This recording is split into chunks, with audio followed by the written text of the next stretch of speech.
Hey everyone, I'm Kaitlin. I am a fairy tale illustrator, and this week I'm going to be talking about the dreaded art block. And this is a topic that's quite personal for me because I am very familiar with it. Unfortunately, I'm going to kind of talk you through the cyclical process that I've kind of noticed, and maybe you'll be able to relate to that a little bit.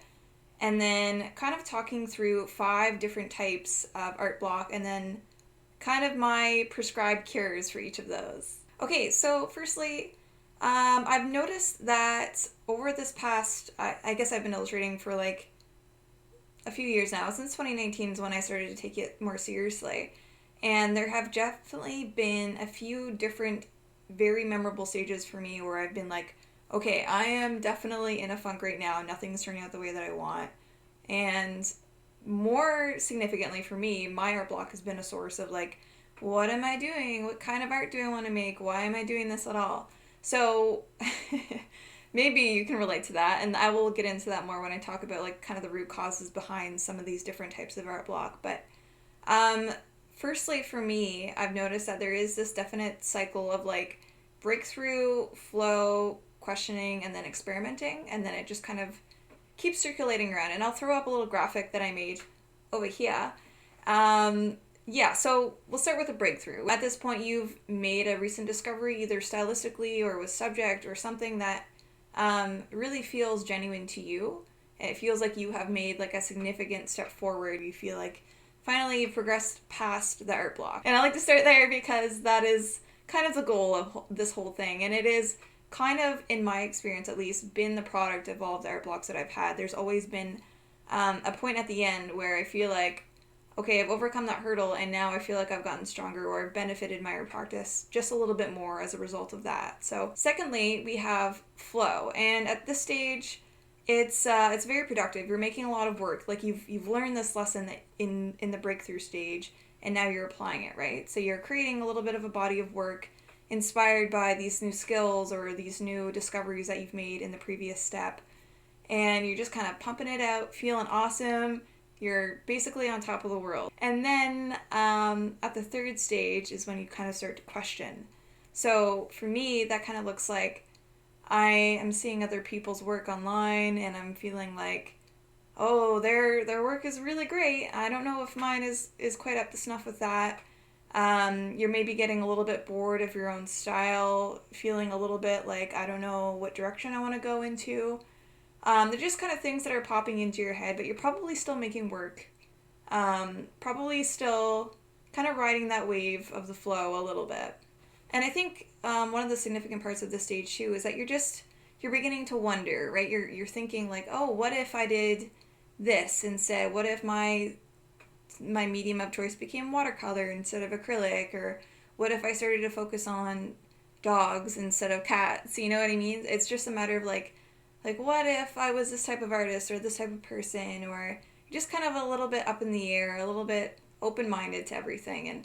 And that's not just like, this isn't a bad place to be. None of these steps are inherently bad steps. They may be a little bit frustrating, but they all serve their purpose. The next phase would be then to experiment. So you have all of these questions and you start to kind of play around in your artwork a little bit. So maybe you start playing with some watercolor just to see what it feels like, or you start studying other artists and seeing if you can kind of apply their techniques into your own style. And it's kind of like a fun phase, at least initially. For me, it's really, really fun. And then I find I get to a point where I kind of lose track of why I'm doing this at all. I kind of get a little bit too open-ended. And then I just panic and I kind of freak out a little bit. And it no longer becomes fun. And it's a great learning stage. So at this point, you are experimenting with different techniques. Like I said, different subject matter. You're trying new things that you wouldn't normally try. And this is inherently good for your art practice, and this will help you develop in the long run. But I think there is a point where it gets a little bit overwhelming, a little bit frustrating with all of these different opportunities and directions and styles and mediums, and everything is an option for you, right? Especially with social media and the internet. It's very easy to just look at all these different types of artwork and think that you could become any one of those types of artists if you really wanted to, if you really applied yourself. So the turning point for me at this stage is where most of these experiments kind of start turning into failures. So I'm no longer able to kind of capture the things that I'm looking after, and it just feels like I am not good. And I start questioning my skill. Yeah, it's just generally like a really confusing stage. But if you can kind of let go of that whole desire to make each piece of yours like a successful piece, in air quotes, then it can be like a genuinely fun process for the entirety of the experimental phase. So after the experimental phase, you kind of just have to keep trucking through it, keep trying new techniques, and then generally what will happen for me is that something will stick and I'll have a breakthrough, or I'll actually step away and then kind of return to my roots, but then apply the things that I've learned in a different way that feels more authentic to me and is less based off what other people are doing. So yeah, that's generally the cycle that I've kind of isolated and picked up on for myself. Let me know in the comments if it's different for you, or like what your kind of art block cycle looks like, and maybe how long it takes for you. Okay, so now into the 5 different types of art block that I've identified, and kind of the cures that I would recommend to kind of help you get over that hump. So firstly is comparison. So this for me is kind of a big trigger. Seeing a bunch of different artists and maybe doing styles or types of work that are different from your own, and you kind of start questioning everything at this point. And this doesn't even have to be like the artwork like in particular. It could be like somebody's business or their work ethic, anything, any way that they present themselves online can be kind of that trigger for making you feel like you're not good enough. So like the big key features of this stage is to feel like a little bit hopeless, a little bit directionless. So how do we cure this? I think the biggest thing is to just kind of get away from social media, stop consuming artwork. And this can be hard, particularly if you work online and you're constantly seeing everybody's work all the time, and there's just this constant influx of new pieces to see and admire. And but I do think it's important to kind of limit yourself. Like if you are posting online, post and then run away for a bit if you can do that. And then I think a really important thing is to kind of look through your own work. So like if you feel like you need some kind of inspiration or some kind of thing to latch onto, look at your own work, kind of identify the pieces that really you feel like you were onto something with, like the pieces that you were the most proud of, or even like the sketches or the concepts that really kind of lit something in you.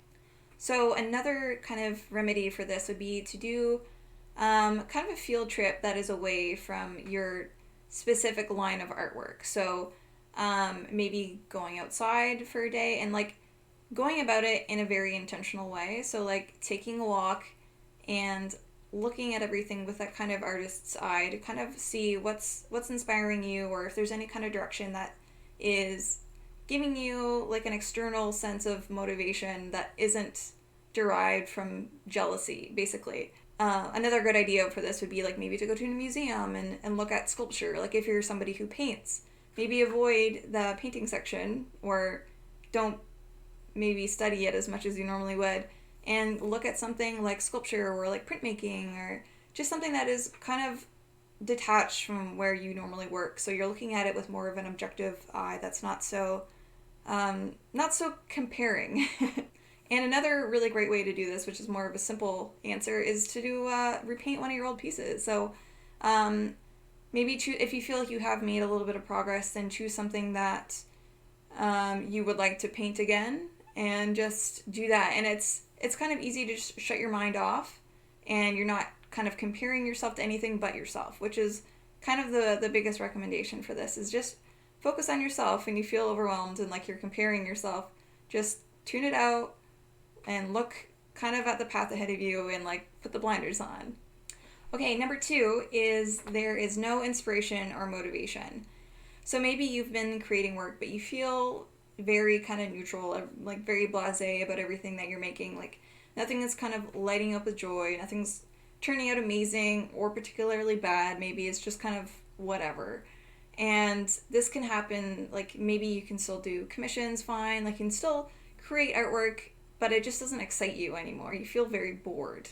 But yeah, I think the main thing is that you're kind of lacking the passion behind what you're doing, and you don't really know where to turn next. So I think the cure for this kind of Artblock is to kind of dive into that experimental phase a little bit more. Maybe create something with a little bit of structure. So maybe there's nothing that really excites you, but try to come up with something that you've liked in the past or that has excited you in the past, and then give yourself a little bit of a project based on that theme or that kind of series. So even if it's something small, like make a series of 5 drawings based off of mushrooms, you know what I mean? Like just something very basic and to the point, just to get you in the act of creating something for yourself that kind of aligns with maybe not necessarily what you're crazy about right now, but something you knew that you were crazy about maybe a few months ago or last year or something. And the whole main idea of this is to kind of create work for yourself that builds momentum. So you hear a lot of people say that like they're not motivated to create or motivated to work out even or anything like that. They kind of lack the motivation to start.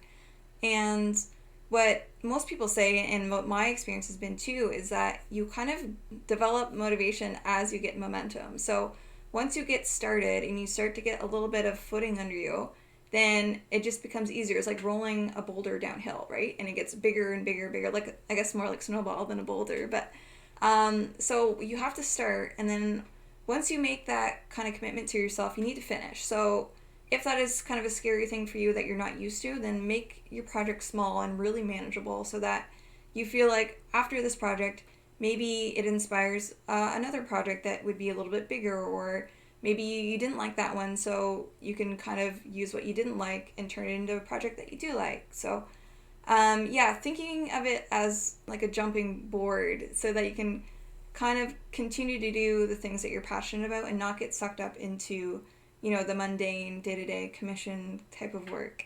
Okay, so number 3 is to feel like you have no direction or no purpose. And this is kind of the biggest one for me. I'm constantly looking into like, why am I doing this? What is the point of all of this? Like you might really enjoy the process and you might be having a lot of fun while you're creating work. But after you kind of step back, you're not necessarily proud or feel accomplished of what you've done because it was just fun. Like it doesn't necessarily fulfill anything for you. So what is the cure for this? How do you find your purpose? This is obviously a very difficult topic and it requires a lot of introspection. But I've been reading the book called Peak Performance by Steve Kohler, I believe it is. I'll insert it right here. And in it, he really talks about the importance of solidifying a purpose. And once you have a direction, it's just easier to kind of motivate yourself and feel like you have more of a solid trajectory for your career or your hobby or whatever it is. So yeah, when you're finding your purpose, obviously you need to do a lot of kind of digging deep, which I know it maybe isn't for everybody, but I do think it's a really important step.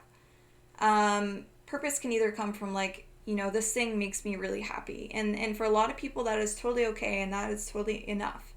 But for people who want to take it to the next level, they generally have to have some kind of external force, like some kind of contribution that they're making, or like some kind of cause that they're passionate about that they've kind of tied their work into. And once they have that sense of purpose that is external to themselves, then it kind of strengthens that resolve even more. So what Steve, I should know his name, but what he recommends in the book is to make a list of 25 things that you're really curious about. So this could be things that you are curious enough to like want to read a whole book on it or like watch a full documentary. And then once you've done that, you should make a list of 15 problems that kind of keep you up at night. So these are things that kind of upset you or make your blood boil a little bit, and you lay in bed at night thinking about these things and like, oh, I wish that didn't happen anymore. I wish people would not think this way, or it could be anything that you want, like as big or small of an issue, you know, whatever really kind of strikes that feeling for you and sparks that kind of passionate energy. Then for each of your 25 curiosities and your 15 kind of problems, go through and identify the kind of reoccurring themes for each of them.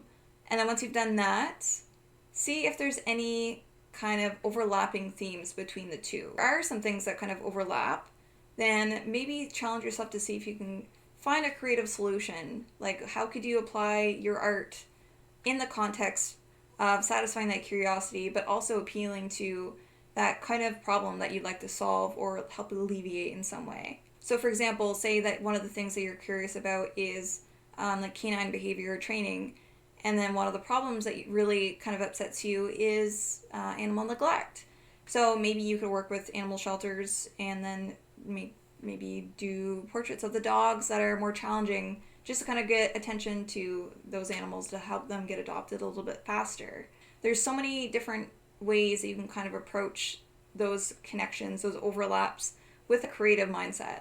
I do think it's important to note that even if you feel like you find something here that speaks to you and you feel like you're on the right path, I don't think that it's something that you can completely think yourself into. I think there is a lot of the process that needs to come from just doing, and then like a whole trial and error element. Like I know it's for me, I'm speaking for me. I get very overwhelmed, so I kind of procrastinate by like writing and being introspective. So I'll just make lists forever. So like when I read this in the book, like make a bunch of lists to help figure out your purpose, I was like, yes, I'm on it all day. But when it comes to actually making the work that kind of appeals to those kind of directions, yeah, it's easy to feel a little bit overwhelmed with that for me. So number 4 is skill. So at this stage, maybe you have so many ideas, like you are very, very inspired, but you feel like nothing that you do is being executed properly. Nothing that you're drawing is like, looks the way that you see it in your head. It can feel extremely frustrating, especially if you're comparing yourself to other artists. So the cure for this one is pretty easy, and that is to take a class. So there are a ton of online resources, both free and paid. I like Schoolism myself. I'm not sponsored or anything, I wish. I love their classes. You do pay for a subscription for them, but Skillshare is another great example, and even just YouTube. There's so many great resources for free on YouTube. There's really a limitless way to approach getting better and improving your skills if you feel like that's something that you need to do in order to like level up your storytelling ability, or like being able to execute the things that you actually see in your mind a little bit better. And another really great way to do this is to do master studies. So collect some work from people you really admire and then try to recreate it, and then maybe go a step further and then try to create an original piece using those certain style elements that you've picked up on from those different artists. Okay, number 5, business. So if you are somebody who has been a working artist for a little while, or somebody who's been, trying to get their footing as a professional illustrator, or just trying to make money off of this, whether it's full-time or part-time or whatever, you may feel a little discouraged at some point, if not the whole time. So it's very easy to get kind of caught in the cycle of creating work that will sell and like kind of give you a guaranteed income. If you're been around the block a little bit and you've had a chance to kind of experiment and see what the public reacts to. But if you kind of fall into that loop of constantly creating for the sake of getting money, then usually it's creating things that you're not necessarily super passionate about. So like this could be, funny cats or fan art or flowers, you know what I mean? There's just the things that are very popular with the general non-artist public. Another kind of scary but unfortunate reality is that when you do a lot of commissions, maybe you create this piece for somebody and you don't really feel like it jives with the kind of art that you want to make, but because you have this piece as an example, you get other people kind of asking you for that same type of artwork. So you essentially kind of pigeonhole yourself into this whole facet of artwork that you don't like, and you feel a little bit stuck because like that becomes your whole income, and you don't even have a portfolio of the work that you want to do anymore because you've been so focused on making some money, and that can feel extremely discouraging, especially if you feel like you've tried to sell your original work that you're passionate about and there's been no response, and you keep putting yourself out there day in, day out, and people just aren't investing in your work. But I think the cure for this one is to make a personal project. So like, what would be your dream job? Like if somebody reached out to you right now through email or whatever, and they asked you to do this project or this commission, what would be the thing that really like, yes, this is the thing that I want to do? And I think to really break out of that money cycle, which, you could still do this at the same time if you feel like you still need to have a certain amount of money kind of coming in. Maybe save up for a little bit and then give yourself an allotted time to focus on something personal and kind of building your own portfolio. But yeah, I want you to see this as like an opportunity to work on a really important personal project. So the more serious you take it, the better this will not only feel for you to feel like you are a legitimate artist, but then also if you were going to use this in your portfolio, then clients will look at it and think like, okay, they are capable of this type of work. So I wanted to end this with a caveat, which is that sometimes you just have to take a break. Sometimes you have to step away and stop thinking about it so much, which can be hard to do. But I think it is, a lot of the time, it's going to give you that breath of fresh air and that change of perspective that you need, that lets you approach these problems and these struggles a little bit more removed, a little bit more objectively, and with a fresher mind. So yeah, that's it for me. Hopefully, well, I mean, I'm sorry if you are going through an art block. I know that it's never a fun time, speaking from experience. But I hope that you can kind of use these activities as a way to springboard maybe another breakthrough for you, or maybe a new project or something that really excites you again. And yeah, hopefully your work kind of levels up after this current crisis that you're going into. And while I'm here, I just had my coloring books come in, and I'm super excited, so I'm going to show you. Look how cute these are! Yeah, so there's 10 different creatures that I've designed, and so there's 10 different coloring pages in it. And here's a little back. It's me! Ooh, boop, boop. And yeah, I'm super proud of it. It's the first time that I've ever, I've had a children's book published, but this is like a completely self-directed project, and it's kind of my pinnacle of like, what would your dream project be? And has manifested into this little guy. So if you would be interested in a coloring book and supporting me, I'd be super appreciative. You can find it on my link to my store, which I just updated yesterday as of this video. So got a bunch of cool stuff like keychains and stickers and stuff like that. So yeah, the link over here, or maybe in the end card. I don't know what I'll do, but yeah, I'll be around. Okay, thank you so much, everybody. I'll be back around with another video sometime next week. Bye.